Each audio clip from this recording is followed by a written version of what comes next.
Prieš pradedant skaityti šį pranešimą, norėčiau iš tikrųjų pasidžiaugti, kad čia taip chronologiškai įsiterpiu tarp Rasos Vasinauskaitės ir Jūratės Katinaitės. Bus nemažai turbūt sąšaukų tarp šitų kelių darbų. Kitas dalykas, pranešimą pavadinau Vilniaus operos trupė fragmentai iš dienyno. Ir į tą žodį dienynas norėjau įdėti ne tik tiesioginę tokią reikšmę, kuomet mes kalbame apie tokį darbinį vedamą žurnalą, kuriame fiksuojamos repeticijos, spektakliai, premjeros, bet savotiškai tą dienyną praturtinti ir dienoraščių ar memuarų reikšmėmis.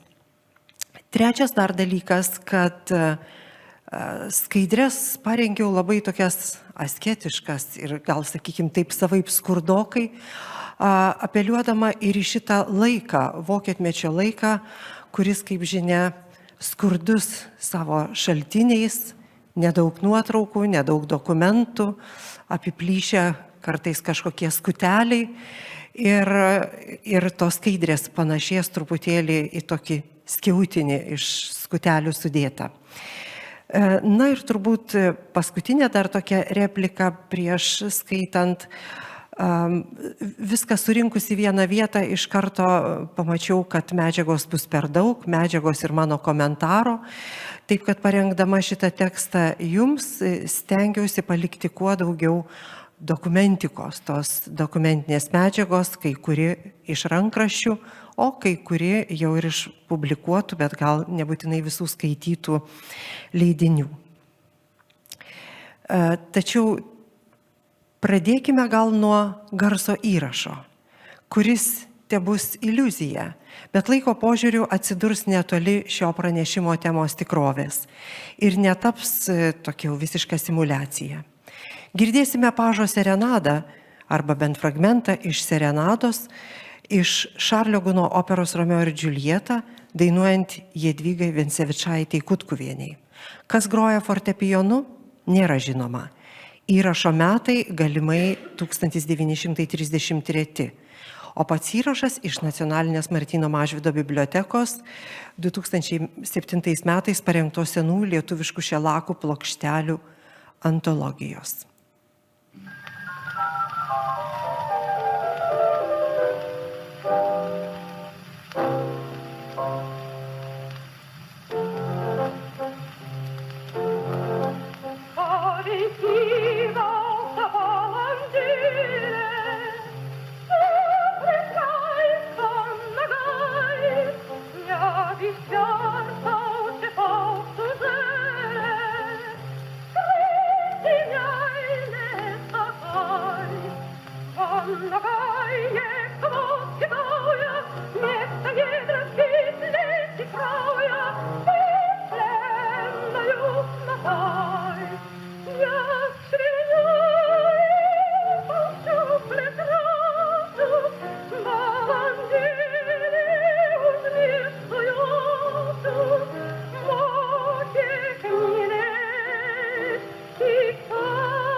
Taip, ką tik girdėjome dainuojant mecosopraną Jadvygą Vencevičaitę, kito dainininko žymaus Kauno valstybės teatro tenoro Aleksandro Kutkaus žmoną. Abu jie 1944 metų pavasarį iš turbūt gerokai patogesnio Kauno atsikraustė į Vilnių dėl jaunosios Vilniaus operos trupės. Labai neilgam, bet matyt su viltimi. Ta Vilniaus operos trupės tolimesnio gyvavimo viltį aptiksime ir kitose kontekstuose, nors tai buvo jau 1944 pavasaris, apie kuriuos vėliau. Savo atsiminimuose išleistose Bostone knygos Dainininko Dalia pavidalu Kutkus vėliau rašys, cituoju. Gerai atsimenu tą solistų susirinkimą Kaune, kai atvykęs tarėjas, čia turimas galvoj švietimo generalinis tarėjas Pranas Germantas Meškauskas, gražiai kalbinėjo solistų grupę vykti į Vilnių. Per daug buvom suaugę su Kaunu, praturtėję šeimomis, o kai kas net ir nuosavais namais. Savanorių betgi atsirado, kaip ir teko laukti, iš viengungių ir jauniklių tarpo. Didžiausia Germanto svajonė buvo jauną Vilniaus operą padaryti Vilniaus lietuviškojo muzikinio gyvenimo tvirtovė. Citatos pabaiga. Pradėjome nuo pasažo, o dabar pasukime pranešimo pagrindinės temos arba tokios anotacijos link.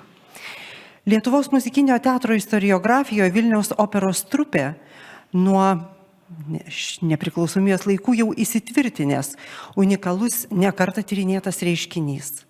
Apie ją kalbėdami ir rašydami suvokiame šios trupės veiklos problemišką kontekstą ir kodėl jis kliudė apie šią trupę kalbėti sovietmečiu. Suvokiame ribotą pačios veiklos trukmę bei atsidūrimą savotiškam pereinamą etape tarp dviejų nepriklausomybės, Pirmosios Respublikos dešimtmečio operinio gyvenimo ciklo ir antrosios sovietų okupacijos. Mačios trupės veiklos riboženkliai išsidėsto karo metų arba nacių okupacijos arba vadinamojo vokietmečio laikotarpį. Prabėgo viso labo pustrečio sezono. Pradžia 42 kovas, operos Faustas premjera. Ir štai kaip tik matom gal ne premjerinio spektaklio dalyvius, bet pirmosios operos. Veiklos pabaiga sutapo su naujomis istorinėmis pervartomis. Paskutinė šios operos trupės premjera Sevilijos kirpėjas įvyko 44 birželį. Nacių okupacija pakeitė sovietų. Nors Vilniaus operos vadovybė nepriklausomai nuo aštrėjančios situacijos, ateičiai dar buvo numačiusi tolimesnius konkrečius kūrybinius planus. Apie tai byloja išlikę dokumentai, artefaktai. Pagaliau ir 44 metų pavasarį suformuota dargi ir Vilniaus baleto trupė, visai trumpai egzistavusi. Vis dėlto šio darinio Vilniaus operos veikla paskutinę birželio dieną ir nutrūko. Niekada neatsinaujino tokia, kokia buvo arba bent jau buvusios trupės narių pagrindų. Jos vadovai, meninis personalas pasklido kas kur. Vieni pasitraukė į vakarus, kiti liko okupuotojai tėvyniai, kai kurie repatrijavo. Vieni dar tęsė sceninę veiklą kitose trupėse, kiti atsidėjo pedagoginiam darbui, treti ieškojo kitokių profesinės savirealizacijos formų. Nepaisančios trumpos veiklos Vilniaus operos trupė tapo dar vienu reikšmingu operos prestižo lietuvių kultūroje ir savimonėje paliudijimu. Ir savotiško optimizmo upokšnių karo bei okupacijos kontekstuose. Taigi nepilni 3 sezonai Vilniaus operos trupės veiklos buvo glaudžiai susiję ir su šiandien 111 gimtadienį švenčiančiu Vilniaus miesto teatru, į kurio sudėtį trupė įtraukta 1943-aisiais. Pastarasis teatras tuomet ir tapo vakarų kultūrai būdinga miesto teatro institucija, kurią paprastai sudarė dramos, operos ir baleto ansambliai. Čia beje dar vykdavo ir koncertai simfonijai. Vis dėlto keletos trupių kasdienis darbas po vienu stogu karo okupacinės įtampos sąlygomis nebuvo paprastas. Apie tai paliudija Vilniaus operos repeticijų ir spektaklių dienynas 1943-4 metų sezoną vestas režisieriaus padėjėjo Vytauto Einorio. Šis dienynas, kurį kaip tiesioginį liudytoją norėtųsi detaliau pavartyti, yra saugomas Lietuvos teatro muzikos ir kino muziejuje. Gaila, kad dienynas nėra sunumeruotas puslapiais ir jis toks, kaip sakant, dar turėtų kažkaip būti rimčiau įtvirtintas kaip svarbus dokumentas. Tačiau tegu pasakojimas turi pradžią. Kaip galėtumėm pradėti jį? Ko gero, nuo Vilniaus trupės veiklos reikšmės vertinimų. Štai muzikologo nacionalinės lietuvių operos pagrindinio tyrinėtojo Jono Vytauto Bruverio citata iš jo veikalo Lietuvos nacionalinis operos ir baleto teatras. Cituoju. Lietuvai atgavus Vilniui sostinėje to jau imtos kelti bei joje steigti politinio, visuomeninio, ūkio ir kito gyvenimo įstaigos. Labai svarbu buvo stiprinti ir lietuviškąją meno kultūroje. Sostinėje iškart ėmė viešėti valstybės teatro, opera ir baletas, bet svarbiausias tikslas buvo sukurti sostinėje savus šių menų židinius. Karo ir okupacijos metais įsteigti naują teatrą lyg ir neįmanoma. Tačiau opera buvo įsteigta prisidengus valstybės teatro operos trupės ilgalaikių gastrolių idėja. Kadangi iš Kauno atvykdavo tik solistai ir dirigentai, jaunesnių dainininkų grupė iškart tapo Vilniaus teatro nariais, o filharmonijos ansambliai operos, orkestrų ir chorų. Sostinės teatras pasidarė toks kaip ir kauniškis - dramos, operos ir gana greitai sustiprėjusio baleto junginys. Pagrindinis dirigentas Jeronimas Kačinskas.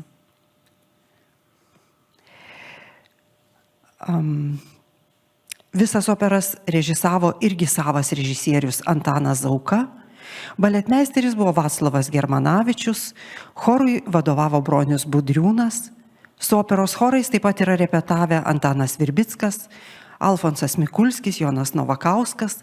Nuolatiniam darbui atvyko Augaitytė, Jasaitytė, Gutauskas, Baltrušaitis, netrukus prie jų prisidėjo Audėjus, o 44-ais Jadviga ir Aleksandras Kutkai. Citatos pabaiga. Prieš jūsų akis kaip tik 2 lapeliai iš minimo dienyno ir specialiai įdėjau būtent juos, nors buvo galima turbūt iš žiniaraščių įdėti patikslintą tą sąrašą, bet ko gero tuo metu kaip tik pradeda sezoną būtent tokia trupės sudėtis. Kaip matot, prie operos solistų yra prirašyta kita ranka, vėliau prirašyta maždaug, kur jie visi patraukė toliau. Ir šita ranka, ko gero, yra Antano Zaukos, kurio fondui ir priklauso minimas Einorio Vestas dienynas. O dabar pasitelkime Jakubėną, tuometinio muzikos gyvenimo metraštininką, turiu galvoj kompozitorių, pianistą, dėstytoją Vladą Jakubėną, rašiusi apie šį laiką prisiminimus. Cituoju. Vilniaus muzikos gyvenimas buvo aktyvesnis negu Kauno. Beverčių vokiškų markių gausumas leido lengvai suorganizuoti Vilniuje pastovę operą, kurią aptarnavo tas pats filharmonijos orkestras. Operos dirigentų buvo Kačinskas ir jaunas debiutantas Kalinauskas, jau Jūratės čia minėtas ir iš tikrųjų palikęs irgi labai svarbių atsiminimų. Repertuaras pradžioje buvo nedidelis - Traviata, Rigoleto, Madame Butterfly, Faustas. Svarbiausios solistinės jėgos, išskyrus Augaitytę, rekrutavosi iš jaunųjų Kauno konservatorijos absolventų - tenoro Gutausko, koloratūrinio soprano Jasaitytės. Vėliau pradėjo kilti ir kiti tenorai. Štai Indra Padleckis, taip pat gabus kompozitorius. Čia turimas galvoje Juozas Indra. Tikroji Vilniaus pažiba buvo savaitiniai Vilniaus koncertai. Pasiekė tikrai aukštą lygį ir darė gilų įspūdį gausiems Vilniuje gyvenantiems ir pravažiuojantiems Wehrmachto ir Civilverwaltungo nariams. Jiems dirigavo daugiausia Kačinskas, tačiau dažnai buvo kviečiami ir kiti mūsų dirigentai - Dvarionas, Marijošius, o taip pat įvairūs vokiečių svečiai arba savieji jauni debiutantai. Šie koncertai išauklė iš Vilniaus lietuvių gražų simfoninės muzikos mėgėjų kontingentą. Visai naujas reiškinys mūsų visuomenėje. Citatos pabaiga. Štai dar galima būtų pratęsti Vilniaus simfoninio orkestro temą, kaip jis auklėjo Vilniaus publiką ir pasitelkti dar vieną aktyvų muziką, to laiko amžininką, vokietmečių labai aktyviai lankusi koncertus, dalyvavusi repeticijose ir debiutavusi kurį laiką orkestro inspektorium dirbusi dirigentą Algimantą Kalinauską, kuris vėliau parašė atsiminimų knygą Ataidai dirigento atsiminimai. Tačiau pirmą jį pacituosime kaip ano laiko amžininką, dienraščio Naujoji Lietuva muzikos apžvalgininką, slapyvardžiu ST Namigla. Cituoju. 42 metai Vilniaus muzikos istorijoje niekada nebus užmiršti. Jie yra lyg tiltas, per kurį mūsų senoji sostinė žengia į naują platų gyvenimo kelią, kuriuo eina dauguma vakarų Europos miestų. Bene svarbiausias praeitų metų įvykis tai operos įkūrimas. Taigi aišku, kad opera, kuri lietuvių sąmonė buvo tapusi kaip ir svarbiausių tautinės kultūros vertės ar jos pajėgumo ženklų. Jau minėtoje atsiminimų knygoje Kalinauskas rašė. Būdamas inspektorium radau ir naują labai įdomų patrauklų užsiėmimą. Kai negrieždavau, repeticijos metu sėdėdama salėje ėmiau sekti Kačinsko darbą, neretai net su partitūra rankose. Šitaip mokiausi ne tik repertuaro, instrumentacijos, bet netgi nenoromis ir paties dirigavimo, o visų pirma repetavimo metodikos. Mokytis repertuaro, jį giliau ir plačiau pažinti buvo puikiausia galimybė. Kas savaitę vykdavo po 2 koncertus. Vienas viešas, 2 dalių filharmonijos salėje. Kitas uždaras, 1 dalies radijo studijoje. Kiekviename koncerte vis nauja programa. Per visą sezoną beveik nei vienas kūrinys nebūdavo kartojamas. Čia kaip tik norėčiau įsiterpti, kad tikrai teko skaičiuoti tų simfoninių koncertų per sezoną. Jau gausiausiai buvo vykę net kokie 335. Toliau tęsiu. O Kačinskas be to stengdavosi, jei tai nebūdavo teminis ar vienam autoriui skirtas koncertas, į kiekvieno koncerto programą būtinai įtraukti kokį nors, kad ir nedidelį lietuvių autoriaus kūrinį. Taip, per 3 sezonus buvo sugrota beveik viskas, kas Lietuvoje buvo sukurta simfoniniam orkestrui. Čia turiu galvoje, aišku, turima galvoje daug ir miniatiūrų, sakykime, Čiurlionio preliudų aranžuotų orkestrui, bet ir aišku tokia kaip Jokubėno 3 simfonija, Čiurlionio jūra, Čiurlionio miške ne kartą, tačiau nebuvo grota Čiurlionio jūra, Šimkaus Nemunas ir kaip Kalinauskas pažymi, Kačinskas negrojo ir Bacevičiaus, nors ir geriausio savo draugo bendražygio kūrybos. Bacevičiaus, kuris jau tuo metu gyveno Amerikoje. Toliau Kalinauskas tęsė. 42 metais žiemai baigiantis pas mus atvyko Bukša repetuoti operos. Mat buvo nuspręsta Vilniaus nepalikti be operos spektaklių. Reikėjo kokiu nors būdu pratęsti užgimusią gerą tradiciją Kauno operai nuolat lankytis Vilniuje. Bet laikai pasikeitė. Pakito ir aplinkybės. Karo sąlygomis tapo nebeįmanoma 200 žmonių kolektyvo nei pervežti, nei apgyvendinti svetimame mieste. Tad griebtasi gudrybės. Nutarta chorą ir orkestrą parengti vietoj, o iš Kauno vežioti tik keletą solistų. Atėjus laikui atvyko ir dainininkai solistai. Ne visi paskirtieji, o iš pradžių tik tie, kurie turėjo dainuoti Guno operoje Faustas. Tai ją repetavo choras ir orkestras, ji buvo numatyta pirmoji. Premjera įvyko kovo 9 vakarą miesto teatre Basanavičiaus gatvėje. Dainavo Margarita Juozė Augaitytė, Valentina Vladas Baltrušaitis, Zybelė Felicija Pupėnaitė, Marta Sofija Pusdešrytė, Mefistofelį Ipolitas Nauragis, o patį Faustą žinoma Kipras Petrauskas, kuris niekaip nepraleido tokios šaunios progos dalyvauti istorinėme įvykyje. Ir čia dar toks iš seniau straipsnelis, kuris liudija, kad Vilniuje turėti operą tai nebuvo tik vokietmečio sugalvotas dalykas, o jau šitos mintis pasėtos buvo seniau. Metas turbūt priminti ir spektaklių Vilniaus operoje pastatytų per 2/3 sezono sąrašą. Taigi jau minėtas Faustas, kurį 42 metų gegužės 20 lydėjo Verdi Traviata, tų pačių metų lapkričio gale Verdi Rigoleto, kuris buvo pirmas visiškai savarankiškas Vilniaus operos spektaklis. 43 Liepos 1 Pučini Madame Butterfly premjera, 44 sausio 15 Guno Romeo Džiuljetos premjera ir 44 birželio 13 paskutinė premjera. Rossini Sevilijos kirpėjas, kuris buvo spėtas suvaidinti 5 kartus.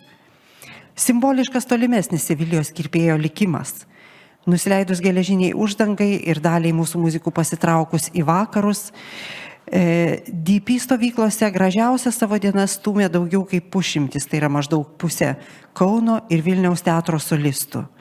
Grigaitinė, Dambrauskaitė, Kardelienė, Zaunienė, Vencevičaitė, Kutkus, Nauragis, Baltrušaitis, daugiau kaip pusė orkestro muzikantų. Iš tokio milžiniško puikių atlikėjų būrio buvo galima lengvai sukomplenktuoti muzikinio teatro trupę. Ir nors sociokultūrinė aplinka visiškai netiko organizuotam didelio žmonių būrio kūrybos darbui, milžiniškų pastangų dėka DP lietuviai ryžosi dideliam žygdarbiui. 47 metų vasario 25 parodė Rossini operą Sevilijos kirpėjas.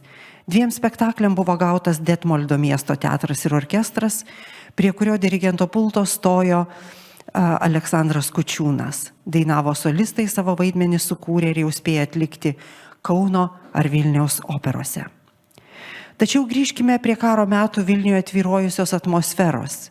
Ir čia labai gerai rezonuotų kunigo Prano Bieliausko paliudijimai, išdėstyti jo dienoraščio sąsiuviniuose, dienoraščiai saugomi literatūros ir meno archyve. Beje, kai kurie turbūt žinot, kad Bieliausko dienoraščiai yra ir išleisti, taip patvarkyti, gal net per daug paredaguoti, tačiau aš rėmiausi būtent tais autentiškais sąsiuviniais. Šis Vilniaus kunigas buvo neabejingas kultūriniams dalykams, noriai dienoraštyje tokias patirtis paminėdavo, vertindavo, betgi pirmiausiai buvo, žinoma, uolus ganytojas ir tikras Vilnietis patriotas, labai ištikimas savo dvasiniams, karitatyviniams įsipareigojimams. Vartant jo dienoraštį vaizduotė gerokai papildo ir kasdienybės detalių polifonija, karo meto tikrovė. Štai ką kunigas dokumentavo maždaug tuo laiku, kai imta repetuoti pirmąją Vilniaus trupės premjerą, operą Faustas, kaip tiesiog savo gyvenimą pradeda jauna trupė.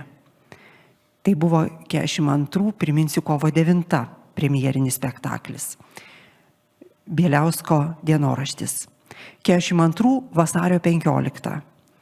Vokiečiai leido jau šiandien iškelti prie namų vėliavas.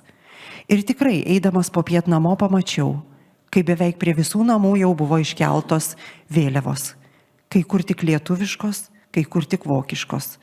O dažniausiai lietuvių ir vokiečių.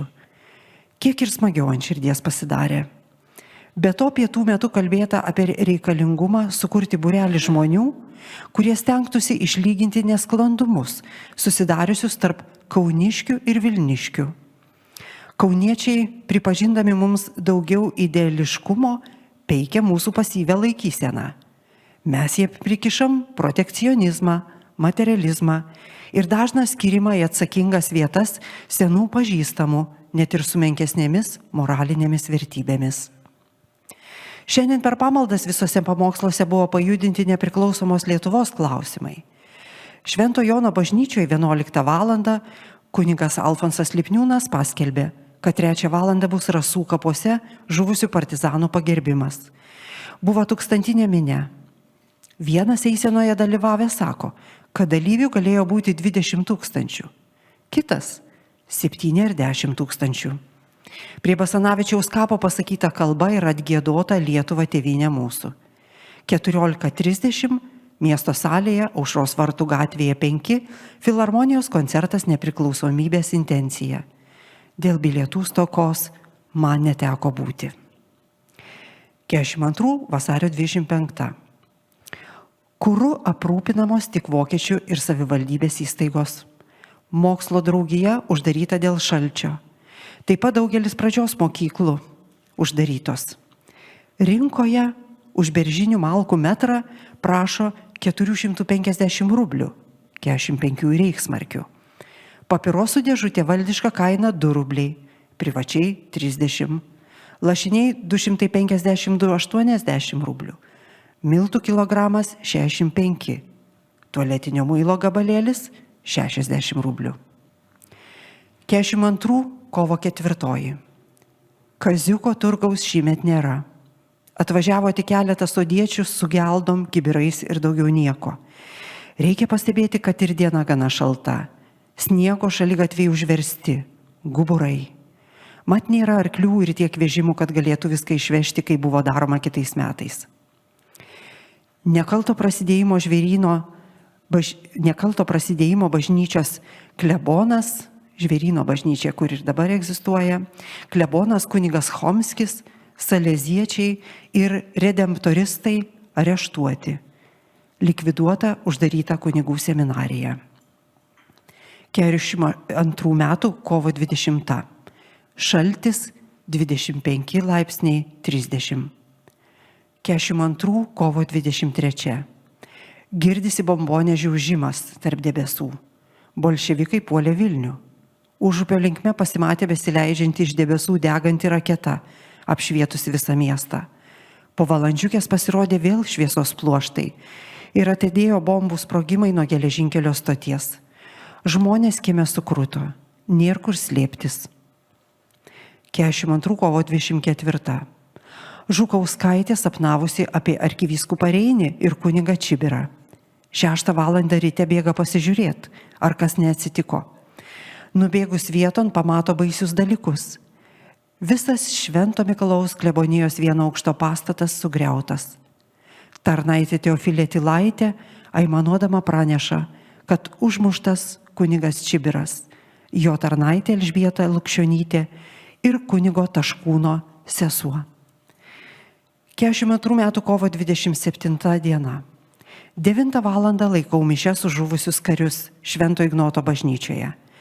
Filharmonijos choras, kaip ir Švento Jono bažnyčioje per Čibiro laidotuvės, gieda Mocarto rekviem.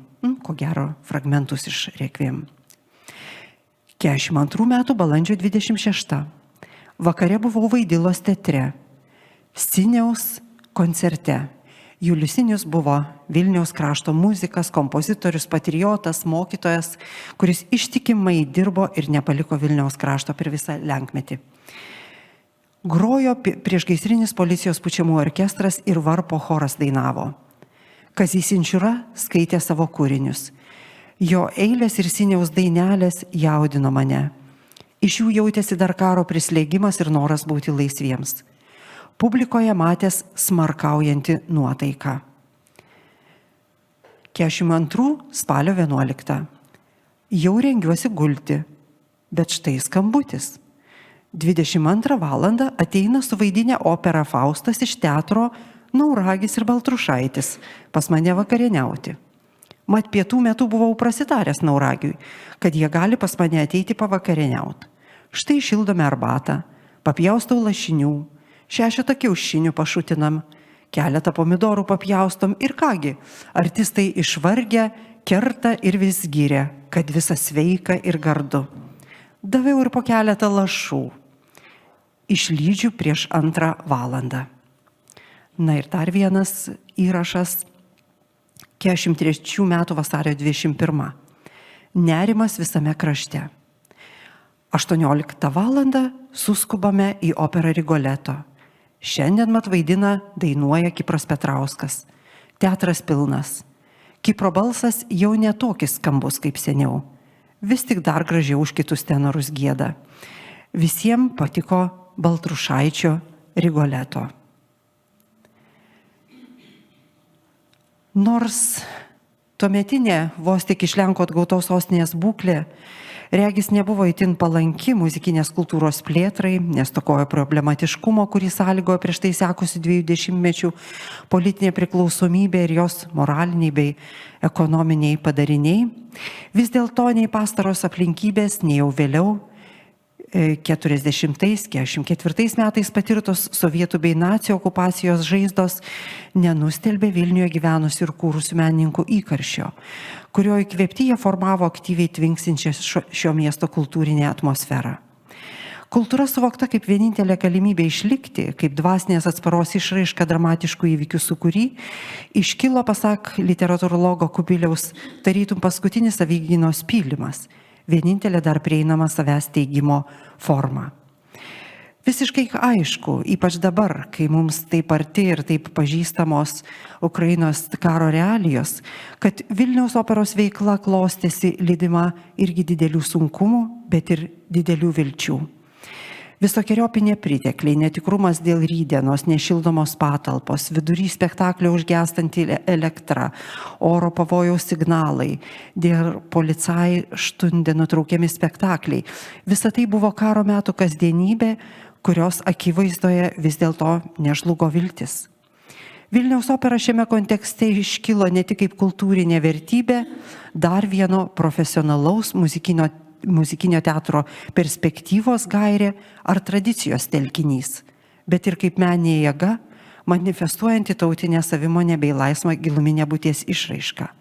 Savaip net stebina, kad scenos link judėjo ir dar viena premjera. Čia toj tokį lapelį. Atsiprašau, mes jau judam link pietų labai stipriai. Atsiprašau.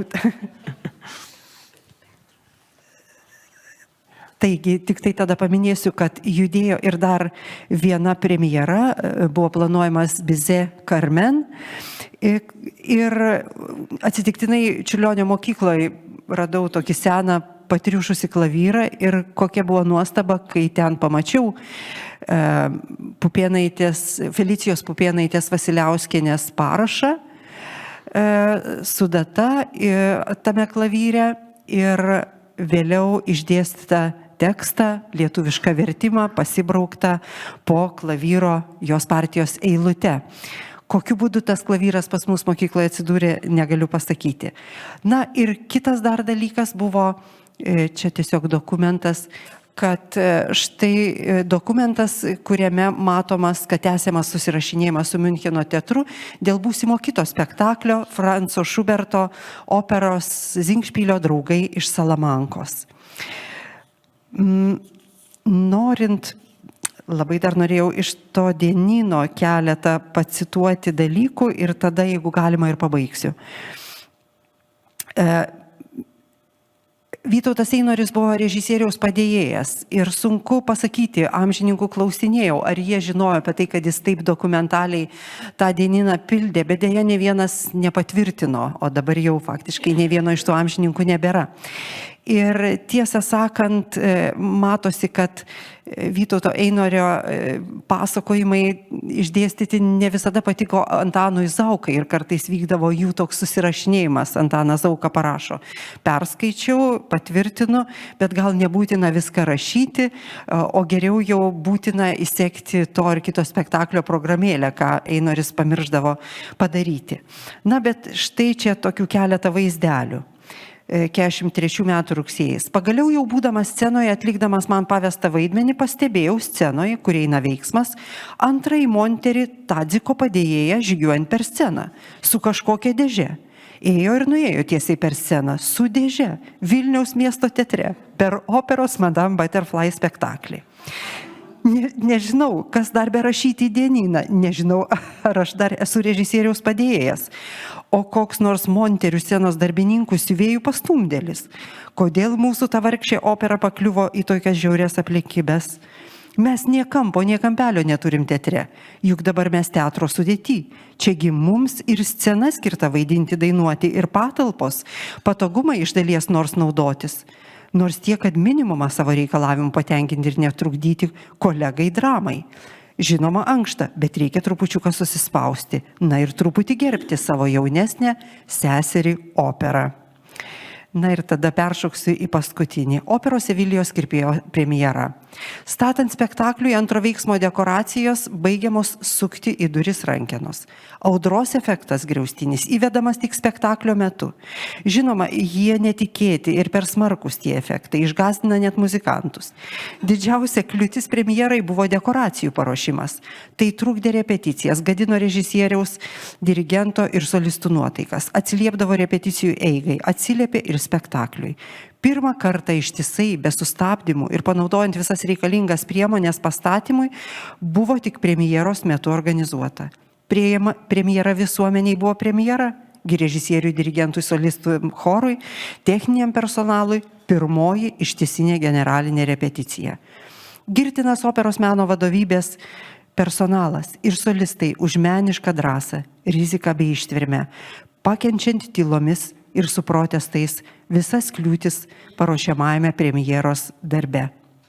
Ir jei teatrą lankanti visuomenė šį jaunos Vilniaus operos darbą įvertins teigiamai, tai režisieriui, dirigentui, solistams ir visiems operoje dalyvaujantiems dviguba garbė. Ačiū tada už dėmesį.